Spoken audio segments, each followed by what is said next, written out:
I still remember the exact moment my life shattered. Not when Milton asked for a divorce. That came later. No.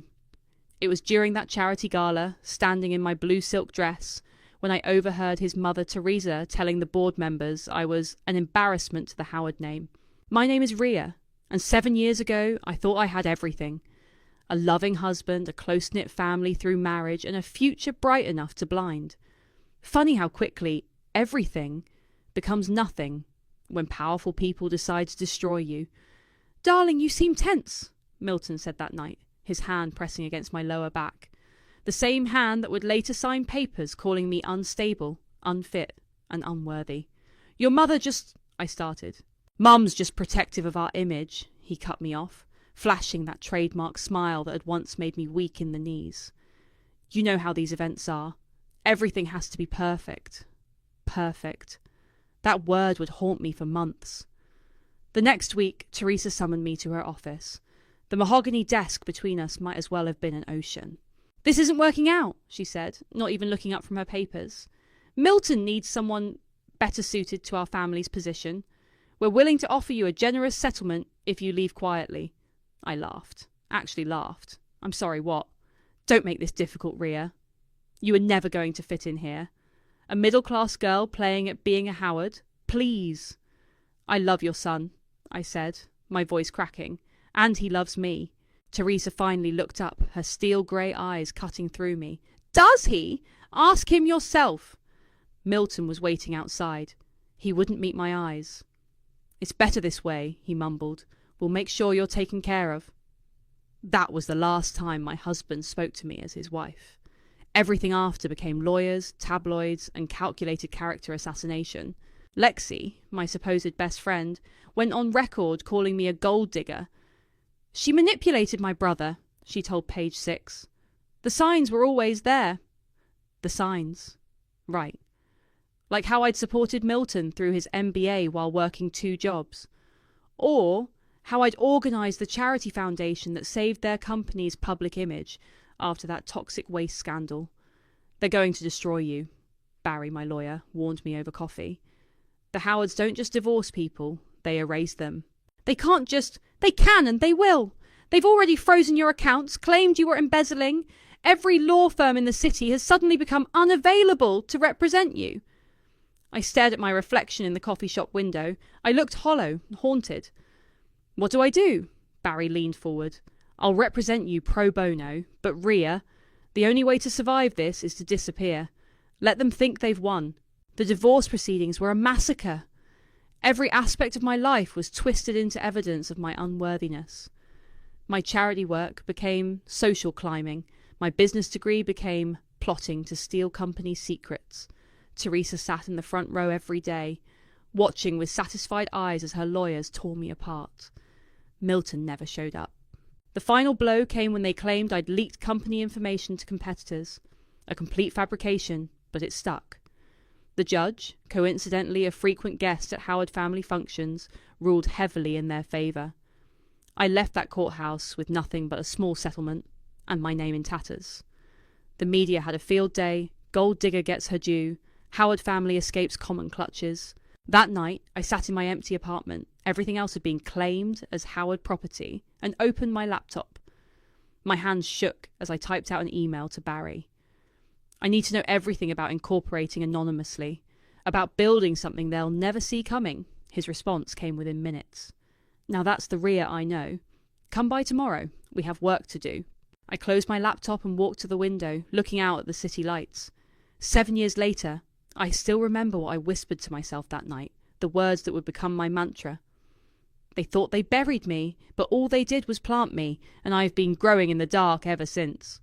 I didn't know then that those words would become prophecy, that the woman they tried to erase would return to haunt them, that their precious Howard dynasty would one day kneel before the very name they'd tried to destroy. But that's getting ahead of the story. First I had to learn to turn shame into steel.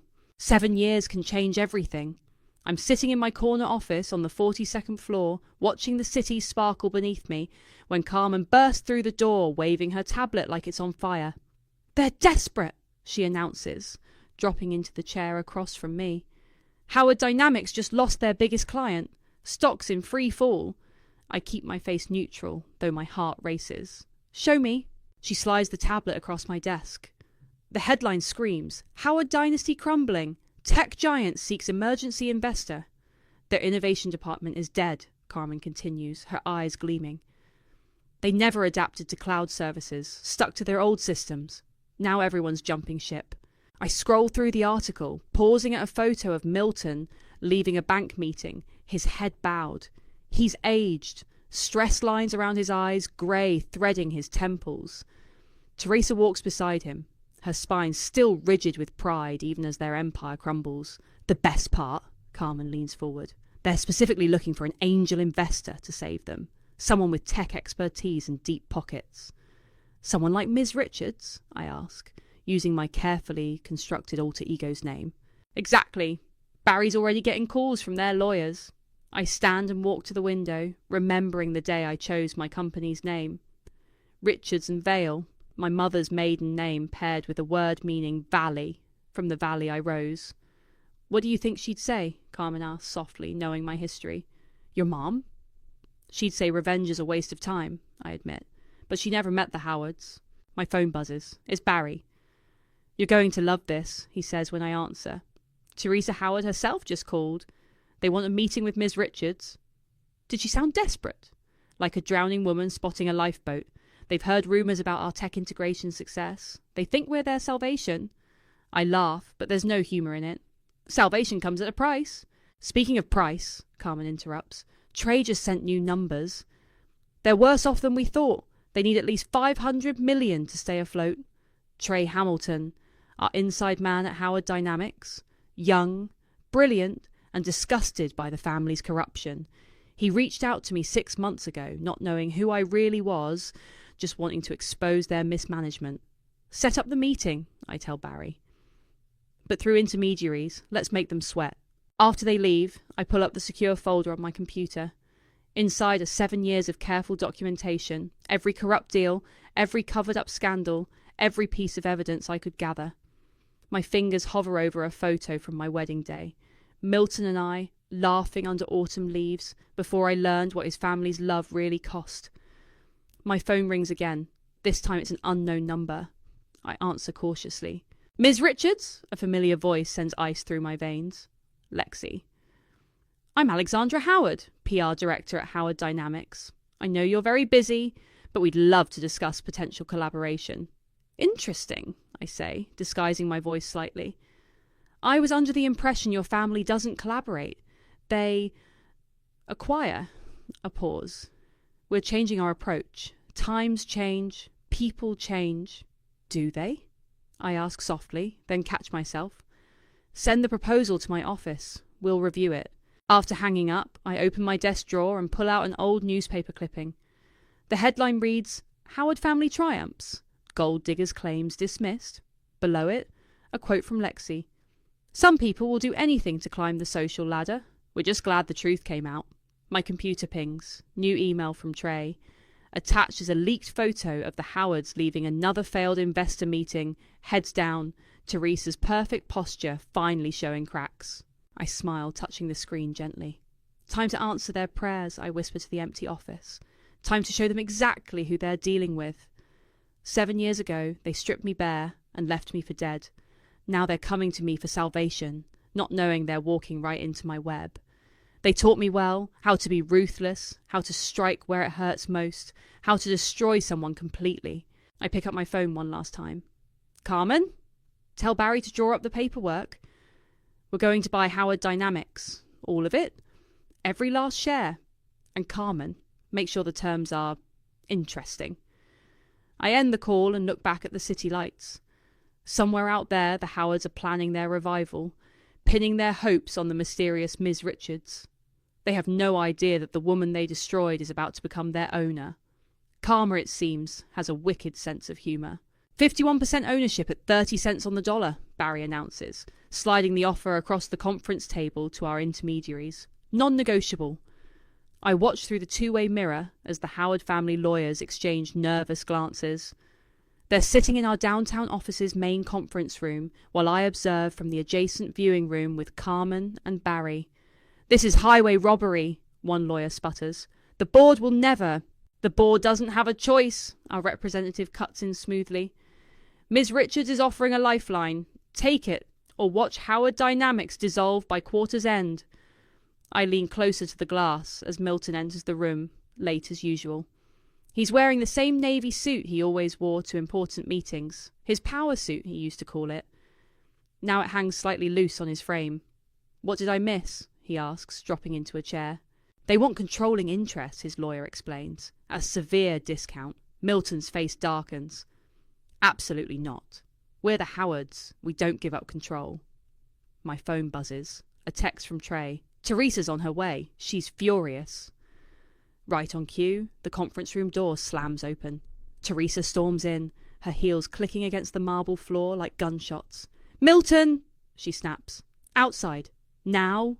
Through the glass, I watch mother and son step into the hallway. Their voices carry through the partially open door. We're losing everything, Teresa hisses. The London office is gone. Singapore's pulling out. Your father hasn't slept in weeks. Mum, we can't just... You did this, she cuts him off. Your decisions, your mismanagement, and now you're too proud to accept help. I was following your playbook, Milton's voice rises. Aggressive expansion, hostile takeovers, everything you taught me. Times changed. You didn't. Now shut up and take the deal. They return to the room, Milton's face flushed with anger and shame. Teresa takes control of the meeting. We accept the basic terms, she announces, but we want to meet Ms. Richards in person before signing. Carmen squeezes my arm in warning, but I've been preparing for this moment for years. Ms. Richards agrees, our representative says. Next week, her office. After they leave, Barry turns to me. Are you sure about this? Once they see you? They won't, I interrupt. Not until I want them to. Back in my office, Trey's waiting. He's nervous, fidgeting with his tie. There's something you need to see, he says, pulling out a USB drive. I found this in the old server archives, from your divorce. I plug it in, open the files. My hands start shaking as I read. They knew, I whisper. They had proof I was innocent. Emails showing I never leaked anything. Trey nods grimly. Teresa buried it. Said protecting the family name was more important than the truth. I stand abruptly, walk to the window. 7 years of pain crystallize into something harder, colder. Send copies to Barry, I tell him. And Trey? Thank you. After he leaves, Carmen brings me a glass of water and a concerned look. What are you thinking? I'm thinking it's time to stop playing nice. I pick up my phone. Get me everything on their London collapse. And call that reporter who's been digging into their Singapore pullout. Going nuclear already? No, I smile. Just reminding them what it feels like to be powerless. That evening, I review the contract one final time. Buried in the legal language are clauses that will let me dismantle their empire piece by piece. They'll sign it. Desperate people always do. My phone rings. It's Barry again. The meeting's set, he says. Next Thursday. Are you ready? I look at my reflection in the window. 7 years ago, I was broken in a courthouse by these people. Now I'm about to become their boss. Fix a meeting, I say, in person. Rhea. It's time, Barry. Time they saw exactly who they're dealing with. I hang up and open my laptop, pulling up the presentation I've prepared for next week. On screen, the Howard Dynamics logo glows mockingly. Soon it will be mine. Soon they'll understand what it means to lose everything you thought was yours by right. Soon they'll learn that karma doesn't forget. It just waits for the perfect moment to strike. And I've waited long enough. The boardroom falls silent as I enter. Dark wig, green contact lenses, designer suit, the perfect disguise of Vivian Richards, mysterious tech mogul. My heels click against the floor as I take my place at the head of the table, where Teresa used to sit. Thank you all for coming, I say, my voice carefully modulated. Years of practice have stripped away my natural cadence. Shall we begin?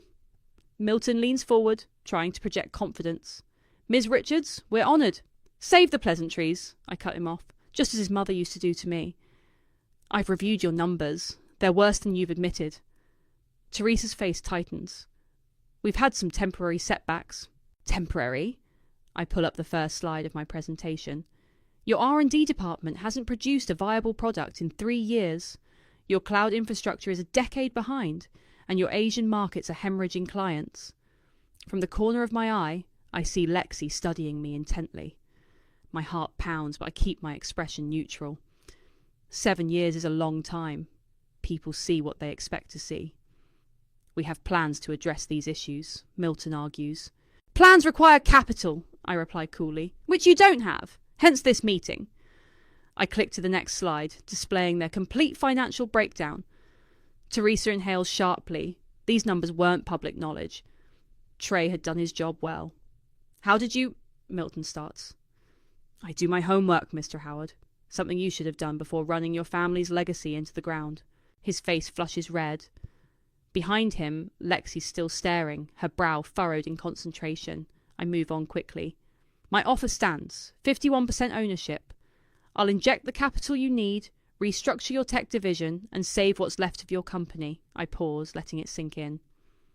In return, I want complete control of operations. Absolutely not, Teresa snaps. We built this company, and now you're destroying it, I interrupt. Your choice is simple. Accept my terms or declare bankruptcy by month's end. The room erupts in angry mutters. I remain still, watching Teresa's face turn from red to white. This was her worst nightmare, losing control to an outsider. We need time to discuss, Milton says. You have until tomorrow morning. I stand gathering my papers. Oh, and one more thing. I want Teresa to step down. Completely. What? Teresa slams her hand on the table. You can't. I can and I will. No deal with you in any position of power. As I turn to leave, Lexi suddenly stands. Wait, do I know you? My pulse spikes, but I don't falter. I doubt it, Ms. Howard. I tend to remember faces. Your voice, she persists. Something about it. Lexi, Milton warns, but she's moving closer. No, there's something... She squints at me. Rhea. The name drops like a bomb into the silence. I force a confused smile. I'm not familiar with that name. But the damage is done. Milton's staring now too, really looking at me for the first time. I can see the moment doubt creeps into his eyes. That's ridiculous, Teresa declares, but her voice wavers. Rhea was nothing. A nobody. This is... A business meeting that's now concluded, I cut in smoothly. Carmen will show you out. Remember, tomorrow morning. I stride out before they can respond, maintaining my composure until I reach my private elevator. Once inside, I lean against the wall, breathing hard. Carmen meets me in my office. They're gone. But Lexi's making calls in the lobby. Let her, I say, removing my wig. It's too late now anyway. My phone buzzes. A text from Trey. Boards in chaos. Teresa's screaming about investigating you. Milton looks like he's seen a ghost. Another buzz. Barry this time. They're calling every contact they have, trying to verify Vivian Richards' background. Want me to run interference? I text back. No. Let them look. Everything's airtight. Carmen pours us both a drink. What now? I walk to the window, watching the Howards' car pull away from the building. Now we wait. They'll sign. They have no choice. And once they do... They're finished, Carmen finishes. No, I correct her, sipping my drink. Now they'll understand what it feels like to be powerless. To watch everything you love get taken away by someone more powerful. My phone buzzes one final time. Milton. Is it really you? I delete the message without responding. Let him wonder. Let him lie awake tonight, remembering every cruel thing he did, every lie he told. Tomorrow he'll sign away his birthright to a ghost from his past. And I'll be there to watch him fall. Sign here, here and here, Barry says, pointing to the marked lines. Initial on pages 4, 7 and 12.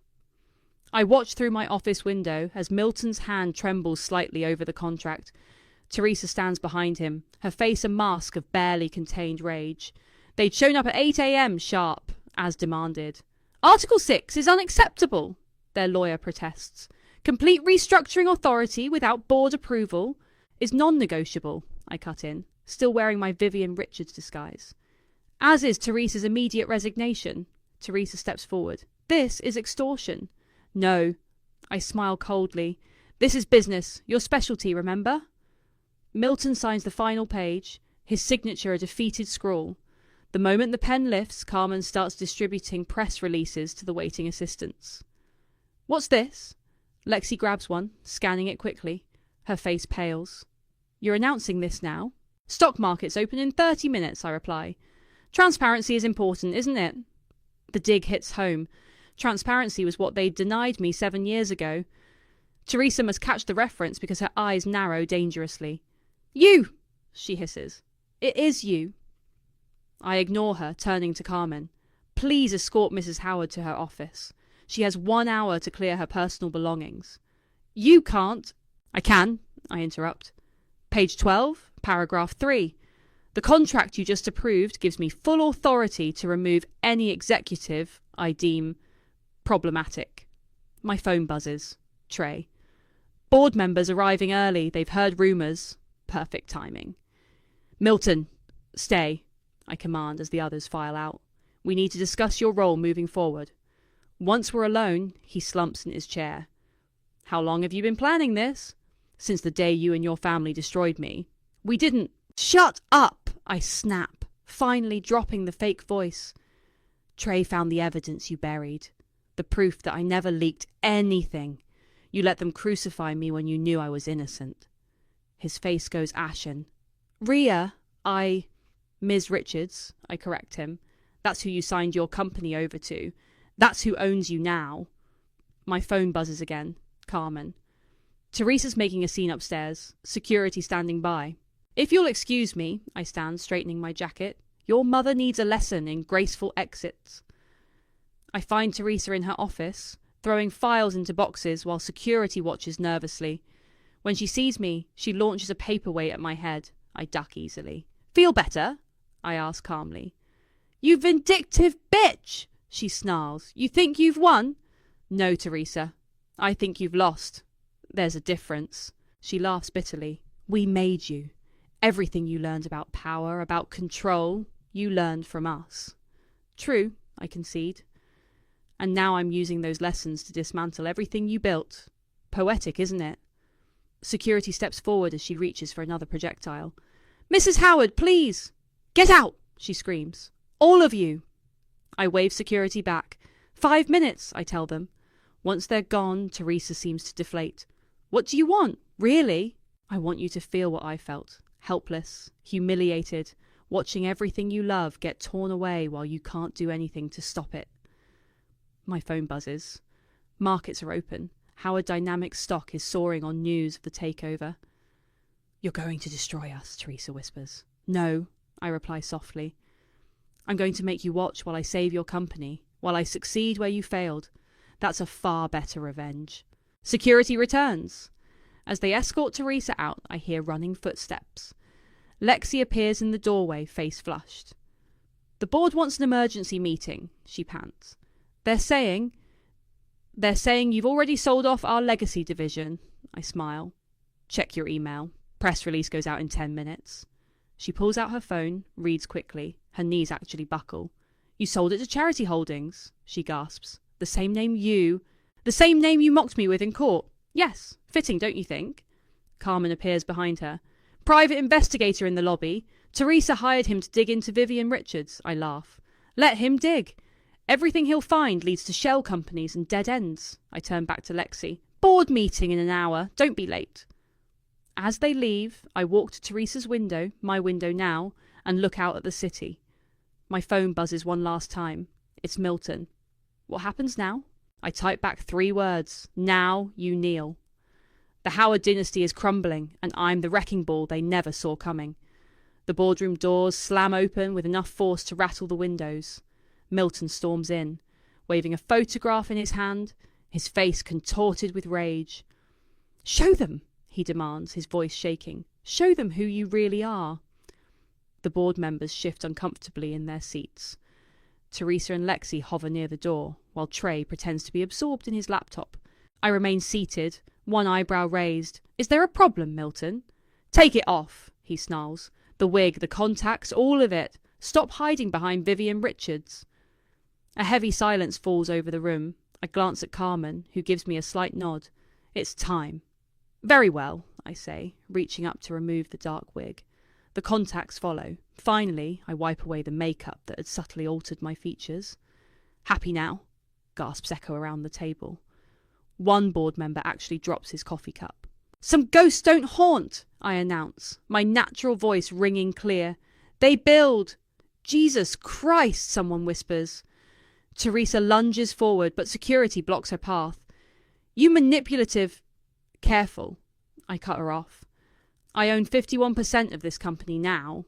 Every word you say can be considered workplace harassment." Milton slumps into a chair, the fight draining from him. "How? How did you do this?" "While you were all congratulating yourselves on destroying me, I was learning, building, growing stronger." I stand, walking around the table slowly. "Every time you called me a gold digger, I made another million. Every time you mocked me as charity case, I acquired another company." "The press will hear about this," Lexi threatens weakly. I laugh. "You mean like this?"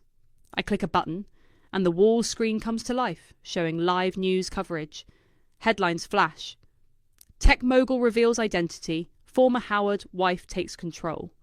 "You planned this?" Teresa accuses. "Of course I did. 7 years of planning, actually." I turn to the board members. "Now, shall we discuss the company's new direction?" Cameras start flashing outside the glass walls, reporters already gathering. Milton stares at them in horror. "This can't be happening," he mutters. "Oh, but it is," I reply. "And we're just getting started." I nod to Carmen, who distributes new folders to everyone. "Inside you'll find the restructuring plan. First order of business. The entire executive team will be replaced." "You can't fire us all," Teresa protests. "Page 3, Section 2, I point out. "I absolutely can. The contract you signed gives me complete authority to clean house." Trey finally looks up from his laptop. "The press release is getting massive engagement. Stock's up another 12%. "The market likes strong leadership," I observe. "Something this company has lacked for years." Milton suddenly stands. "I need to speak with you, alone." "No," I reply simply. "Rhea, please." "Ms. Richards," I correct him again. "And anything you have to say can be said here, in front of everyone. Isn't that how your family handled my humiliation? Very publicly." He sinks back down, defeated. Outside, the crowd of reporters has doubled. "One by one," I continue. "You signed your soul over to me. Now you get to watch as I transform everything you built into something better, something stronger." "And what about revenge?" Teresa demands. "Is that what this is all about?" I smile coldly. "This isn't revenge, Teresa. This is justice. And unlike you, I'll do it legally, ethically, and in full public view." My phone buzzes. Barry texting updates about the media coverage. The story's gone viral. Howard takeover is trending.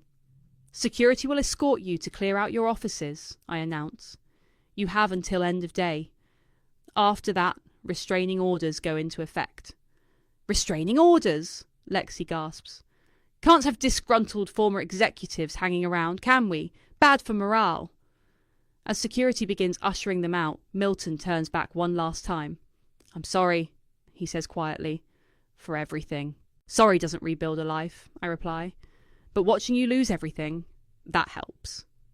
The doors close behind them, leaving me with the shell-shocked board members. Through the glass walls, I watch the Howard family being led away, cameras flashing, reporters shouting questions. "Now then," I turn back to the board, "let's discuss the future of Howard Dynamics. Or, should I say, Richards Global." One brave board member raises his hand. "Are you going to destroy the company?" "No," I smile. "I'm going to make it better than they ever could, and they're going to watch every second of it." Outside, the media circus grows. Inside, I finally sit in the chair that was once Teresa's throne. 7 years of waiting, planning, building in silence, all for this moment. The Queen is dead. Long live the Queen. "The terms are simple," I say, sliding the document across my desk. "A public apology from each of you, admitting everything." Milton, Teresa, and Lexi sit across from me, looking like they've aged years in just a week. Barry stands by the door, watching carefully. "You want us to confess?" Teresa's voice cracks. "To what?" "To framing me, to burying evidence, to orchestrating a smear campaign that nearly destroyed my life." I lean back in my chair. "Everything! And if we refuse?" Lexi asks. I press a button on my desk phone. "Carmen, send in the paperwork for project dissolution." Wait, Milton lurches forward. What's Project Dissolution? The legal framework to break up Howard Dynamics and sell it off piece by piece. I smile coldly. Starting with the family estate. Teresa goes pale. You wouldn't. Try me. Carmen enters with a thick folder, placing it deliberately on my desk. The threat is clear. You have 24 hours, I continue. The press conference is scheduled for tomorrow at noon. Either you appear and make your statements, or I start the dismantling process. This is blackmail, Teresa hisses. No, this is karma. And unlike you, I have documentation of every illegal thing you've done. Trey was very thorough. Lexi's head snaps up. Trey? He was working for you? Many people were working for me. Amazing what happens when you treat employees with respect instead of using them as pawns. Milton hasn't spoken much, just staring at his hands. Finally, he looks up. Can we speak privately, please? This time I agree. Once the others leave, he seems to collapse in on himself. I loved you, he says quietly. Really loved you. No, I reply. You loved the idea of me. The supportive wife who would never challenge your family's authority. That's not... You let them destroy me, Milton. You knew I was innocent and you did nothing. He stands abruptly, pacing. I was weak, afraid of disappointing them, of losing everything. And now you have lost everything. Funny how that works. Is there anything I can do? He asks. Any way to make this right? I stand and walk to the window, looking out at the city. You took something from me. I can never get back. Time. 7 years of my life spent planning this instead of living it. I'm sorry. Stop saying that, I whirl around. Sorry doesn't fix anything. Sorry doesn't erase the nights I cried myself to sleep, or the friends who abandoned me, or the doors that slammed in my face. My outburst hangs in the air between us. Milton looks stricken. Tomorrow, I say, regaining composure, you will tell the truth, all of it. Then you'll disappear from my life forever. And the company. I'll do what you never could, make it successful without crushing people beneath it. He moves toward the door, then pauses. For what it's worth, you've become everything my mother feared. Powerful, unstoppable, and completely out of her control. Get out. After he leaves, Carmen enters with fresh coffee and concern in her eyes. You okay? No, I admit. But I will be. My phone buzzes. Barry sending an update. They're calling their lawyers, but it's useless. The contract is ironclad. Another buzz. Trey. Teresa's having a meltdown in the lobby. Security's handling it. I take a deep breath and press the intercom. Carmen, release the press statement about Charity Holdings. Now? That'll destroy them completely. Exactly! Within minutes, my phone explodes with notifications. The news spreads like wildfire. Howard Dynamics' most profitable subsidiary sold to their biggest competitor under the very name they once mocked me with. Teresa bursts back in, security trying to restrain her. You vindictive witch! That division was our legacy. No, I correct her calmly. That division was built on stolen ideas and crushed competitors. I just returned it to more ethical hands. As security drags her out, her screams echo down the hallway. Lexi follows, tears streaming down her face. Only Milton remains, standing in the corridor, looking lost. Tomorrow, I call out to him. Noon. Don't be late. He nods once and walks away, shoulders slumped. I turn back to the window, watching their cars pull away from the building. Tomorrow, they'll kneel before the truth. Tomorrow, the world will know exactly what they did. But tonight, in the quiet of my office, victory tastes more like ashes than champagne. Was it worth it? Carmen asks softly. I don't answer. I'm not sure I know any more. The press conference room buzzes with anticipation. Cameras click and reporters whisper as Teresa approaches the podium, her designer outfit unable to hide her defeat. Milton and Lexi flank her, both looking like they haven't slept in days. I watch from the back of the room, Carmen beside me. This is it, the moment of truth. Teresa clears her throat. 7 years ago, our family made a terrible mistake. Her confession comes out stilted, rehearsed, but the facts are there. The buried evidence, the orchestrated smear campaign, the systematic destruction of my reputation. Milton steps up next. His voice shakes. I knew the truth and said nothing. I chose family loyalty over basic human decency, and in doing so, I betrayed the person who loved me most. Lexi can barely get through her statement, crying as she admits to betraying her best friend for social status. The reporters erupt with questions. Where is Ria now? Will she press charges? What happens to the company? I step forward from the shadows. The room goes silent. I'm right here, I announce, and I have something to say. Walking to the podium, I face the sea of cameras. 7 years ago, these people tried to bury me. They thought power meant crushing others beneath you. They were wrong. I pull out my phone and press send on a pre-written email. Just now, I've initiated a complete restructuring of the company. New board, new management, new direction. Teresa starts forward, but security holds her back. The Howard name will remain, I continue, but the company culture dies today. We're establishing a foundation for women entrepreneurs, funded by company profits. Its first mission, providing legal support to victims of corporate bullying and discrimination. The reporters scribble frantically. In the corner, I see Barry grinning. Additionally, I press on, 30% of company shares will be distributed among employees. People like Trey Hamilton, who had the courage to expose corruption from within. Trey steps forward from the crowd, waving away Teresa's look of betrayal. As for the Howards, I turn to face them. You're free to go. Your severance packages are generous, more generous than you deserve. Use them wisely. That's it? Teresa demands. After all this, you're just letting us walk? Yes, I reply simply. Because holding on to hate destroys the vessel that contains it. I won't let you take any more of my life. Milton catches my eye. For a moment, I see the man I once loved, before power and family legacy corrupted him. Thank you, he says quietly. Don't thank me, I respond. Just do better. As security escorts them out, Carmen touches my arm. Ready for the board meeting? In a minute. I walk to the window, looking out at the city skyline. My phone buzzes with congratulatory messages from Barry, Trey, and others who helped make this possible. Was it everything you hoped for? Carmen asks, joining me. No, I admit. It's better, because I'm not just destroying their legacy, I'm transforming it into something good. And the revenge? I turn to face her. Revenge was never the point. Justice was. Change was. Making sure no one else goes through what I did. The boardroom awaits, filled with new faces, new ideas, new possibilities. As I walk in, I see hope in their eyes instead of fear.